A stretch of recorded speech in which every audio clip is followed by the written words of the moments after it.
I recently had somebody ask me, they said, Yo, Odin, how do you track these planets that's about to enter a zodiac sign? How do you know the area of life or the duration of the planet?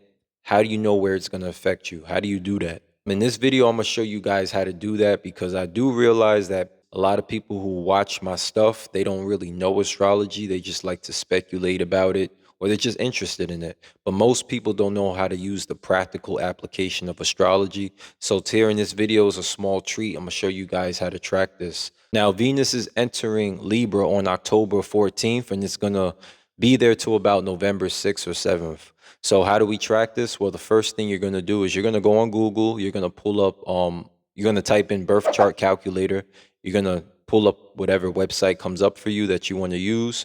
You're going to put in your birth information in that birth chart calculator, including your birth time, date, and location.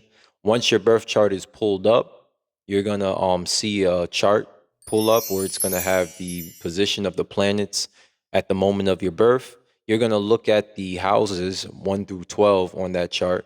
And wherever you see Libra is the area of life or the house that Venus is going to be transiting through.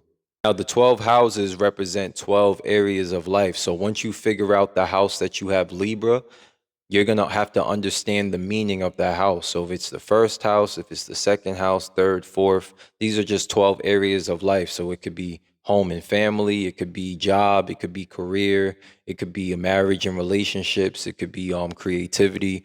Wherever that house of Libra is, that is where Venus is going to be transiting from the 14th of October to the 6th of November. For example, let's say you have Venus about to enter your seventh house of marriage and partnerships, right? When Venus enters your seventh house, if you're someone who's married, this is going to bring in more harmony and balance to you and your partner if things have been off. Or it could be more financial opportunities, or your partner could change their aesthetic.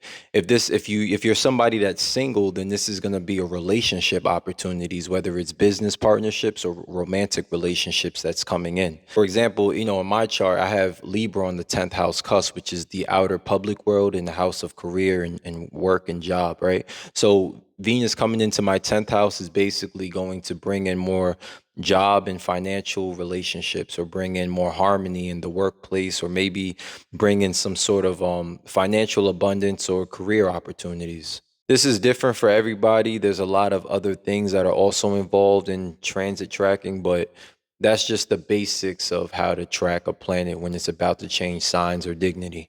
If you're still confused, don't be afraid to hit your boy Odin up for a reading, and I'll help you out with that.